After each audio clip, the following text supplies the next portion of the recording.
વિમલાજી પોતાની દીકરીને ફોન કરીને પરેશાન થઈ ગયા હતા। તે તેને પિયર આવવા માટે કહી રહ્યા હતા, પરંતુ હવે તે પિયર આવવાથી બચતી હતી। જ્યાં સુધી તેની ભાભી અનન્યા ઘરે હતી, ત્યાં સુધી તો તે કહ્યા વગર જ મોઢું ઉઠાવીને ઘરે આવી જતી હતી, કારણ કે અહીં આવીને તેને આરામ મળતો હતો। પરંતુ હવે વિમલાજીના દીકરા વહુ ઘર છોડીને ચાલ્યા ગયા પછી તેઓ સાવ એકલા પડી ગયા હતા। અને હવે જ્યારે તેમની દીકરી ઘરે આવતી, ત્યારે વિમલાજી તેને જ મદદ કરવા માટે કહેતા હતા। આ વાતથી ગભરાઈને નૈનાએ પિયર આવવાનું જ ઓછું કરી દીધું હતું।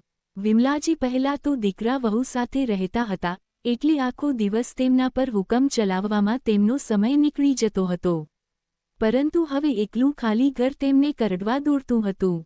જ્યારે સુમિતે માતાના અત્યાચારોથી કંટાળીને ઘર છોડીને જવાનો નિર્ણય કર્યો હતો, ત્યારે તેમણે ખૂબ હોબાળો કર્યો હતો।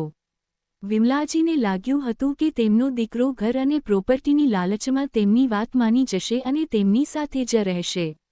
તેથી તેમણે તેને ધમકી આપી હતી કે જો તું તારી પત્ની સાથે ઘર છોડીને જઈશ, તો તને મિલકતમાંથી કંઈ જ નહીં મળે। ત્યારે સુમિતે બસ એટલું જ કહ્યું હતું, માં, મારા માટે જીવનમાં પ્રોપર્ટી કરતાં વધુ શાંતિ, સુકૂન મહત્વની છે। તમે મારી પત્ની સાથે કેટલું ખરાબ વર્તન કરી રહ્યા છો।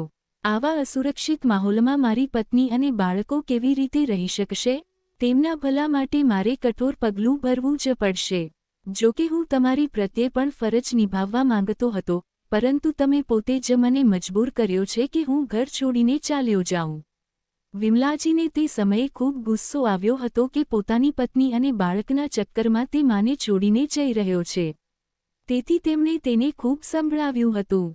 એટલે જ હવે દીકરાને ફોન કરતી વખતે તેમને શરમ અનુભવાતી હતી। અહીં સુમિત તો જાણતો જ હતો કે વિમલાજી તેના માટે કેટલા કઠોર હૃદયના થઈ ગયા છે, તેથી તે પણ તેમને ફોન કરી શકતો નહોતો।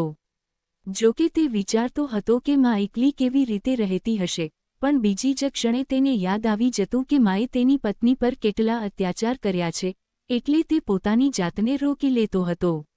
ધીરે ધીરે કરીને 2 વર્ષનો સમય પસાર થઈ ગયો। વિમલાજી વધુ વૃદ્ધ અને થોડા નબળા થઈ ગયા હતા।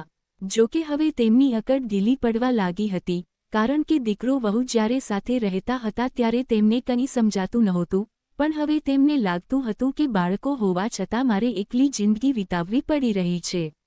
પોતાના અહંકારમાં આવીને મેં તેમનું દિલ દુભાવ્યું। બીજી બાજુ દીકરીએ પણ ઘરે આવવાનું સાવ બંધ કરી દીધું હતું। વિમલાજી ઘરનું થોડું ઘણું કામ પતાવીને ટીવી જોવા લાગતા, ક્યારેક ફોન પર સંબંધીઓ સાથે વાતો કરતા, પણ તેમ છતાં તેમના મનને ક્યાંય શાંતિ મળતી નહોતી। હવે તેમનું મન પોતાના પૌત્રને જોવા માટે પણ તરસવા લાગ્યું હતું। એ જ પૌત્ર જેના રડવાથી પણ તેમને કોઈ ફરક પડતો નહોતો, આજે તેને યાદ કરીને તે આંસુ વહાવતા રહેતા। તેમને ક્યારેક લાગતું કે હું ભાવનાત્મક રીતે આટલી નબળી કેવી રીતે પડી ગઈ છું? કારણ કે શરૂઆતમાં તો તેમણે વિચાર્યું જ નહોતું કે ક્યારેય તે કોઈને યાદ કરીને રડશે પણ ખરા। શરૂઆતમાં તેમનો ગુસ્સો ઘણો વધારે હતો, પણ હવે આટલા દિવસો સુધી વિચાર્યા પછી તેમનો ગુસ્સો ઠંડો પડી ચૂક્યો હતો અને તેમને માત્ર પોતાની ભૂલો જ દેખાઈ રહી હતી।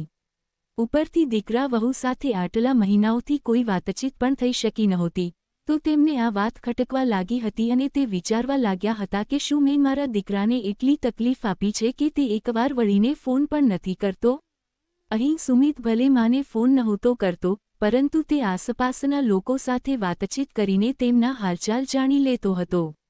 અનન્યાને પણ ખબર પડતી હતી કે હવે તેની નણંદે પિયર આવવાનું છોડી દીધું છે, તો તે બસ એવું જ વિચારતી હતી કે શું દીદી માત્ર મને હેરાન કરવા માટે જ પિયર આવતા હતા? હવે હું ત્યાં નથી તો તેમણે પિયર આવવાનું જ છોડી દીધું। ખેર, ધીરે ધીરે બીજા 2 વર્ષનો સમય વીત્યો। એક દિવસ સુમિતના પાડોશીનો ફોન આવ્યો અને તેણે જણાવ્યું કે તારી માં વરંડાને પાણીથી ધોઈ રહી હતી, ત્યારે ભીના ભોન્યતળિયા પર તેમનો પગ લપસી ગયો છે અને તેમના કમરના હાડકામાં ઊંડી ઈજા થઈ છે। અમે તેમને હોસ્પિટલ લઈ આવ્યા છીએ, તું જેટલી જલ્દી બને તેટલી જલ્દી અહીં આવી જા। આ સાંભળીને સુમિત ઘણો ગભરાઈ ગયો। સુમિતે અનન્યા સાથે વાત કરી તો અનન્યા કહેવા લાગી કે આવા સમયે આપણે તેમની પાસે જવું જોઈએ। જલ્દી જ તે બંને હોસ્પિટલ પહોંચી ગયા। પાડોશીએ જણાવ્યું કે અમે તમારી બહેનને પણ કોલ કર્યો હતો, પણ તેનું કહેવું હતું કે માની સેવા કરવાની જવાબદારી દીકરાની બને છે, દીકરીની નહીં. તો તમે લોકો સુમિતભાઈને કોલ કરી લો. આ સાંભળીને સુમિત કહેવા લાગ્યો, કંઈ વાંધો નહીં, હું આવી ગયો છું. બધું સંભાળી લઈશ. મા માટે એકલો હું જ કાફી છું. અનન્યાને નણંદની વિચારધારા જાણીને ખૂબ અફસોસ થયો અને તે વિચારવા લાગી કે આવા સમયે માને જોવા માટે તો આવવું જોઈતું હતું. ખેર, જ્યારે નૈનાને ખબર પડી કે તેના ભાઈ ભાભી આવી ગયા છે, તો તે ઔપચારિકતા નિભાવવા માટે માને જોવા આવી અને હોસ્પિટલથી જ પોતાના ઘરે પાછી જતી રહી. વિમલાજી બધું જોઈ રહ્યા હતા અને તે દીકરા અને વહુ સાથે નજર પણ મેળવી શકતા નહોતા. મોટા ઘમંડથી તેમણે દીકરા વહુને ઘરની બહાર નીકળી જવા માટે કહી દીધું હતું. આજે તેમની બધી સંપત્તિ તેમની પાસે જ હતી, પણ તેમ છતાં કોઈ તેમને પૂછવાવાળું નહોતું. આજ દીકરો વહુ નિસ્વાર્થ ભાવે તેમને જોવા માટે આવ્યા હતા. ડોક્ટરે જણાવ્યું કે તેમના થાપાનું હાડકું તૂટી ગયું છે અને ઓપરેશન કરવું પડશે. તેમને પૂરી રીતે ઠીક થવામાં 6 મહિનાનો સમય લાગી શકે છે. આવા સમયે સુમિત પરેશાન થઈ ગયો કારણ કે તેણે પોતાની જોબ પણ જોવાની હતી, તો માનું ઓપરેશન કરાવ્યા પછી તે તેમને પોતાની સાથે જ પોતાની જોબ લોકેશન પર લઈ ગયો હતો. ત્યાં નાના એવા ઘરમાં તે લોકોને તકલીફ તો પડતી હતી, પણ તેમ છતાં કોઈ તેમની સામે ફરિયાદ કરતું નહોતું અને સુમિત પણ તેમની સાથે બહુ વાત નહોતો કરતો. અનન્યા પણ ચૂપચાપ રહેવા લાગી હતી પણ પોતાની બધી ફરજો ઈમાનદારીથી નિભાવી રહી હતી. વિમલાજીને હલનચલન કરવામાં તકલીફ થતી હતી. ઓપરેશનના ટાંકાઓમાં તેમને પણ દુખાવો થતો હતો. ત્યારે તેમને સમજાતું હતું કે તે સમયે વહુનું ઓપરેશન થયું હતું ત્યારે તેને કેટલો દુખાવો થતો હશે. પોતે તો નોર્મલ ડિલિવરી દ્વારા બાળકોને જન્મ આપ્યો હતો, એટલે તેમને લાગતું હતું કે વહુનો દુખાવો એક બહાનું છે. પરંતુ આજે જ્યારે તેમનું પોતાનું ઓપરેશન થયું ત્યારે તેમને સમજાયું કે ઓપરેશનનો દુખાવો કેવો હોય છે. એક દિવસ તેમની વહુ તેમના માટે હળદરવાળું દૂધ લઈને આવી, તો તેમણે ધીરેથી કહ્યું, વહુ, મારે તને કંઈક કહેવું છે. તે ચોંકીને તેમની સામે જોવા લાગી. વિમલાજીએ ધીમેથી કહ્યું, થઈ શકે તો મને માફ કરી દેજે.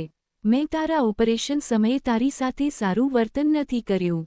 તારા દુખાવાને બહાનું સમજતી રહી. બાળક આવ્યા પછી પણ મેં ક્યારેય તારી મદદ કરવાની કોશિશ ન કરી. હર હંમેશ તને કામ કરવાની મશીન જ સમજતી રહી. પણ આજે મારું ઓપરેશન થયું ત્યારે મને સમજાયું કે ઓપરેશનનો દુખાવો કેવો હોય છે અને હું મારા ખરાબ વર્તન માટે ખૂબ શર્મિંદી છું. આમ તો થોડા વર્ષો પહેલાંથી જ મને મારી ભૂલનો અહેસાસ થવા લાગ્યો હતો, પણ શરમ અને સંકોચના કારણે હું ક્યારેય તારી પાસે માફી ન માંગી શકી.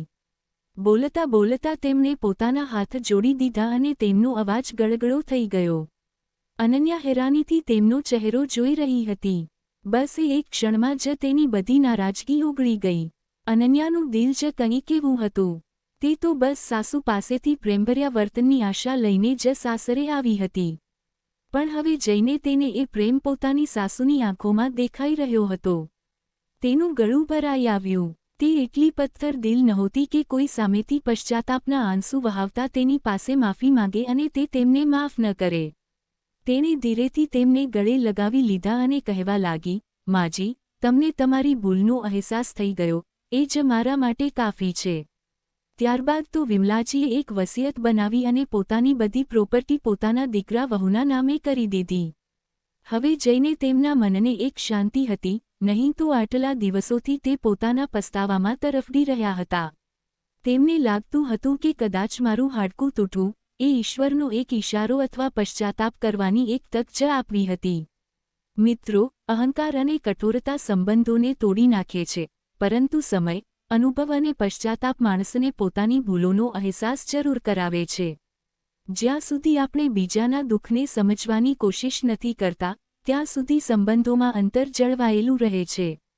પરંતુ સાચી માફી અને દિલથી કરેલો બદલાવ સંબંધોમાં ફરીથી પોતાપણું અને શાંતિ લાવી શકે છે.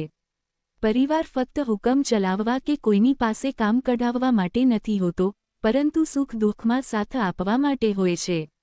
તેથી પોતાના સારા સમયમાં આપણું વર્તન હંમેશા સારું રાખવું જોઈએ જેથી ખરાબ સમયમાં લોકોનો સાથ મળી રહે.